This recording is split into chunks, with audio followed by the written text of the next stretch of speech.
बिस्मिल्लाहिर्रहमानिर्रहीम। Welcome to my YouTube channel. तो हमने जनरेटिव एआई के जो प्रोजेक्ट का एक प्लेलिस्ट स्टार्ट किया था, उसका आज का ये दूसरा वीडियो है जिसमें हम एक प्रोजेक्ट करने वाले हैं।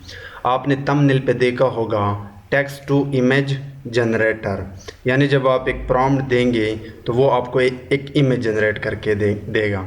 लेकिन आगे बढ़ने से पहले एक चीज़ यहाँ पे मैं ऐड करना चाहूँगा कि ये जो प्लेलिस्ट है इसमें हम तकरीबन सारे के सारे जनरेटिव एआई के प्रोजेक्ट पे काम करने वाले हैं। तो आप इसको अभी से एक्सेस करो और इसको सेव कर लो। जिस तरह इंट्रोडक्शन वीडियो में मैंने आपको बताया था कि जब भी आप किसी जनरेटिव एआई के मॉडल के साथ डील करते हो तो उसके लिए आपको दो टेक्नोलॉजी की नॉलेज होनी चाहिए। एक है स्टेबल डिफ्यूजन और दूसरा है हगिंग फेस। तो ये दोनों आपको लार्ज लैंग्वेज मॉडल के टूल्स एंड टेक्निक्स प्रोवाइड करते हैं। तो आज के वीडियो में चूँकि हम इमेज को जनरेट करते हैं यानी कंटेंट को जनरेट करते हैं, तो हम यहाँ पे जनरेटिव एआई का एक प्री ट्रेन मॉडल यूज़ करेंगे। उसके अंदर जो पैरामीटर्स है वो हम देखेंगे, लेकिन हम अपनी तरफ से इस वीडियो में कोई भी मॉडल को ट्रेन करने वाले नहीं हैं। यानी हम प्री ट्रेन मॉडल को उठा के उसको यूज़ करेंगे, उसके जो पैरामीटर्स है वो यूज़ करेंगे। नेक्स्ट, जब हम उस प्री ट्रेन मॉडल को यहाँ पे लोड करेंगे तो हम अपना थोड़ा बहुत कस्टम कोड करके प्रॉपर फंक्शन बनाएंगे जिसमें हम एक प्रॉम्प्ट पास करेंगे और वो पलट के हमें एक इमेज जनरेट करके देगा। शुरू करने से पहले आपको मैंने बताया था कि स्टेबल डिफ्यूजन के लिए आप पाइथन में डिफ्यूज़र लाइब्रेरी यूज़ करते हो। जिस तरह किसी स्टैंडर्ड मॉडल मशीन लर्निंग के मॉडल के साथ जब आप काम करते हो तो वो आप scikit-learn से उठाते हो। इसी तरह जनरेटिव एआई के मॉडल्स आपको मिल जाएंगे आइदर ट्रांसफार्मर के थ्रू या डिफ्यूज़र के थ्रू। लेकिन इंटरनली डिफ्यूज़र यूज़ करता है एक और लाइब्रेरी इनविजिबल वाटरमार्क, और वो ट्रांसफार्मर्स को भी यूज़ करते हैं क्योंकि डिफ्यूज़र ट्रांसफार्मर से ही आए हैं। एक्सेलरेट को भी यूज़ करता है, सेफ टेंसेस को भी यूज़ करता है। तो ये कोड जब मैं आपको प्रोवाइड कर दूँ तो आपने क्या करना है, इसको अनकमेंट करके इसको रन करके आपने इन सबको इंस्टॉल करना है। इंस्टॉल करने के बाद अब हम यहाँ पे मॉडल को लोड करते हैं और फिर हम उस मॉडल के बारे में थोड़े बहुत डिस्कशन करते हैं। सबसे पहले आपने फ्रॉम डिफ्यूज़र, अगर यहाँ पे मैं डबल टैप करूँ तो ये मुझे सजेस्ट करके देगा। It's not suggesting by the way. आपने यहाँ पे लिखना है डिफ्यूज़र्स और डिफ्यूज़र से आपने इंपोर्ट करना है एक पाइपलाइन, या इसको आप एक क्लास भी कहते हो। Diffuser diffusion not diffuser, diffusion pipeline, और ये स्पेलिंग आपने एग्जैक्ट इसी तरह लिखनी है। अगर आपने लार्ज लैंग्वेज मॉडल के साथ डील किया है, जो टेक्स्ट के साथ जब आप डील करते हो तो उसके लिए आप हगिंग फेस वाला जो ट्रांसफार्मर लाइब्रेरी है वो यूज़ करते हो, और वहाँ पे भी वो आपको एक पाइपलाइन प्रोवाइड करता है जिससे आप प्री ट्रेन मॉडल को डाउनलोड कर सकते हो अपने इस इन्वायरमेंट में। तो ये भी बिल्कुल उसी ही तरह है। डिफ्यूज़र से आप डिफ्यूजन पाइपलाइन को इंपोर्ट करते हो और इसकी मदद से आप फिर प्री ट्रेन मॉडल को या अपने इन्वायरमेंट में डाउनलोड कर सकते हो। लेकिन इस कंप्लीट प्रोजेक्ट के लिए आपको चाहिए जीपीयू। तो अगर आपके पास जीपीयू नहीं है तो आप या तो गूगल क्लेब वाला जुपिटर नोटबुक यूज़ कर सकते हो या कैगल वाला। मैं कैगल वाला यूज़ कर रहा हूँ, और यहाँ पे अगर मैं इन 3 डॉट्स में आओ और यहाँ पे एक्सेलरेटर में जाओ तो आप देख सकते हो मैंने जीपीयू को सेलेक्ट किया है। आप भी जीपीयू को सेलेक्ट कर लेना, चाहे आप गूगल क्लेब यूज़ कर रहे हो या आप कैगल वाला नोटबुक यूज़ कर रहे हो। डिफ्यूज़र के बाद आपने इंपोर्ट करना है टॉर्च लाइब्रेरी, और अब हम एक पाइप बनाएंगे। सो मैं कहता हूँ कि आप डिफ्यूजन में जाएं, जो हमारा डिफ्यूजन पाइपलाइन है, और इसके अंदर एक क्लास है फ्रॉम प्री ट्रेन। ये भी आपने देखा होगा अगर आपने ट्रांसफार्मर लाइब्रेरी यूज़ की है। सो इस फंक्शन या इस क्लास की मदद से हम डाउनलोड कर सकते हैं अपने चेक पॉइंट्स यानी प्री ट्रेन मॉडल। अब इसको आप 4 चीज़ें पास करते हो। पहले आप पास करते हो, मैं यहाँ पे कमेंट डालता हूँ, जो आपका मॉडल है। दूसरा आप पास करते हो उसकी डेटा टाइप, ये हम थोड़ी देर बाद डिस्कस करेंगे। तीसरा आप पास करते हो सेफ टेंसर्स, ये इनके पैरामीटर्स हैं। और चौथा फाइनली आप ये जो मॉडल है जो आप डेटा, इसको आपने डेटा टाइप दिया है, इसकी वेरिएंट कौन सी आपको चाहिए ये भी मैं थोड़ी देर बाद बताऊंगा, बट ये चौथा पैरामीटर है variant. So these are the parameters. अब मैं क्या करता हूँ, पहले जो हमारा मॉडल है वो यहाँ पे प्रोवाइड करता हूँ। सो मैं यहाँ पे आके यहाँ पे पहला जो पैरामीटर है वो मैंने पेस्ट किया, ये लिंक नहीं है, ये बल्कि चेक पॉइंट है। अब ये एक स्टेबल डिफ्यूजन मॉडल है, एक प्री ट्रेन मॉडल है जिसकी ये बिल्कुल एडवांस वर्जन है और ये आपको इमेज जनरेट करके देगा। इन लोगों ने क्या किया है, बहुत सारे डेटा पे इस मॉडल को पहले से ट्रेन किया है और आप अपने काम के लिए इसको यूज़ कर सकते हो। सो ओवरऑल आपने इतना समझना है कि फ़र्स्ट पैरामीटर डिफ्यूजन पाइपलाइन के अंदर आपने चेक पॉइंट देना है जो ये स्पेसिफाई करता है कि आप कौन सा मॉडल यहाँ पे यूज़ करने वाले हो, क्योंकि डिफ्यूज़र के पास और भी बहुत सारे मॉडल्स हैं। दूसरा मैंने आपको बताया था कि आप डेटा टाइप बताते हो। सो उसके लिए एक पैरामीटर है टॉर्च डेटा टाइप, ठीक है। सो अब ये जो डेटा टाइप है, आपको पता है कि एक इमेज जो होता है उसके अंदर पिक्सेल्स वैल्यूज़ होते हैं। हम जब इमेज से इंपॉर्टेंट इन्फॉर्मेशन एक्सट्रैक्ट करते हैं तो उसके अंदर पिक्सेल्स वैल्यूज़ होते हैं और वो वैल्यूज़ मोस्टली फ्लोट में होते हैं। तो हम एक्चुअली इमेज एक एरे है, तो उस एरे के लिए हमें यहाँ पे फ्लोट टाइप डेटा चाहिए, तो वो मैं टॉर्च लाइब्रेरी की मदद से यहाँ से निकालूंगा और मैं यहाँ पे हाफ यूज़ करूँगा ताकि मेरा जो स्पीड हो वो ज़्यादा हो। उसके लिए हम फ्लोट 16 यूज़ करते हैं। चौथा है, चौथे के लिए मैंने यहाँ पे कमेंट डाला है, I mean third one not fourth one, use यहाँ पे यूज़ सेफ टेंसर्स।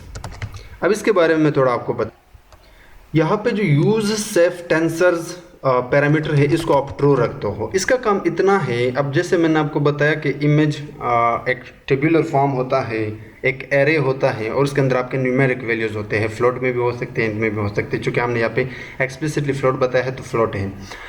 अब उन न्यूमेरिक वैल्यूज़ में एरर्स भी आ सकते हैं, तो अगर आप चाहते हो कि मेरा जो मॉडल हो उसके अंदर ये न्यूमेरिक एरर जो है उसको मैं रिड्यूस कर सकूं, तो ये पाइपलाइन आपको एक सेफ टेंसर्स पैरामीटर पास करता है। अगर आप ये ट्रू रखते हो तो आप उन एरर से बच जाते हो। और वेरिएंट एक पैरामीटर होता है जिसको हम यहाँ पे बहुत सारे इसके हैं लेकिन हम FP16 रखते हैं। अब ये वेरिएंट की जब आप यहाँ पे दूसरा पैरामीटर देते हो डेटा टाइप, तो आप मॉडल को बताते हो न्यूमेरिक डेटा फ्लोट में। तो अब वो जो मॉडल है वो इस पे न्यूमेरिक ऑपरेशन परफॉर्म करेगा। तो अब आपने यहाँ पे एक वेरिएंट वाला पैरामीटर भी बताना होगा कि आपने जो ऑपरेशन परफॉर्म करने हैं वो फ्लोट की फ्लोट 16 है यानी हाफ है, क्योंकि आपके पास फ्लोट 32 भी होता है। तो ये यहाँ पे आप एग्जैक्टली वो चीज़ बताते हो। अब इसको मैं एक वेरिएबल में स्टोर करता हूँ जिसको मैं नाम देता हूँ पाइप। अब हमारा पाइप यहाँ पे तैयार हो। सो मैंने यहाँ पे क्या किया है कि इसको स्ट्रक्चर किया और हर लाइन के आगे मैंने कमेंट डाला है। आपको ये हेल्प करेगा अंडरस्टैंडिंग में। अब हम यहाँ पे एक आखिरी काम करते हैं कि इस पाइप को हम अपना CPU एंड GPU बताते हैं कि हम यूज़ क्या करने वाले हैं। तो यहाँ पे चूँकि हमने GPU सेलेक्ट किया था यानी क्यूडा, यहाँ पे आप पाइप के अंदर जाकर 2 को कॉल करते हो और इंटरनली आप CPU बताते हो या क्यूडा, ठीक है। सो बस आपने इतना कोड करना है। अब हमने प्रॉम्प्ट बनानी होंगी कि हम चाहते क्या है इस मॉडल से। सो मेरे पास जो प्रॉम्प्ट है, मैंने इसके अंदर एक स्ट्रिंग लिखा है, a vibrant sunset over the city skyline with this silhouetted buildings.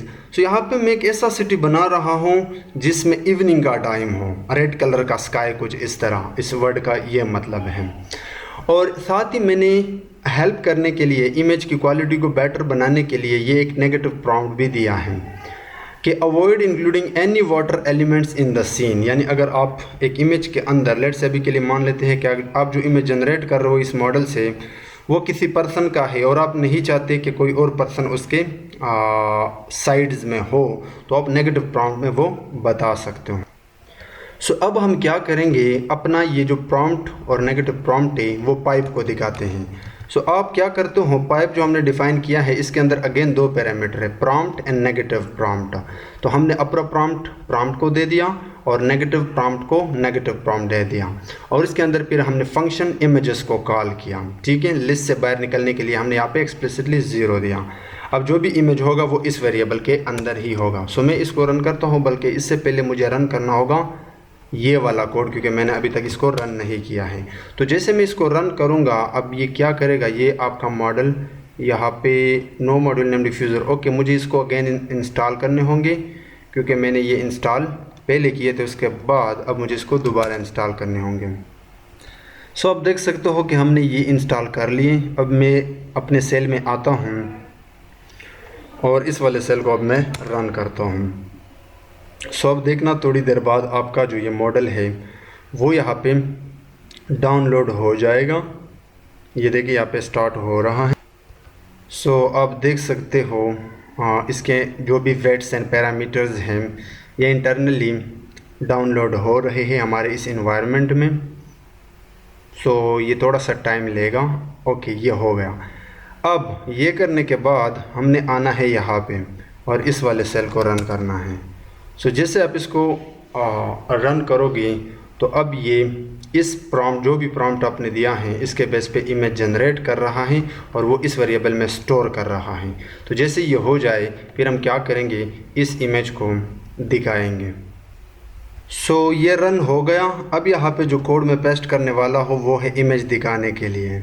सो उसके लिए आप मैटप्लॉटलिब लाइब्रेरी को यूज़ करते हो। IMShow मेथड को कॉल करके हमने इमेजेस को पास किया, एक्सेस को हमने ऑफ रखा और इसको हमने शो किया। तो चलिए मैं इसको रन करके देखता हूँ। सो आप क्लियरली देख सकते हो इसने काफ़ी हद तक बहुत ही बेहतरीन इमेज जनरेट करके दिया। जो भी हमने इसे मांगा वो यहाँ पे जनरेट करके दिया।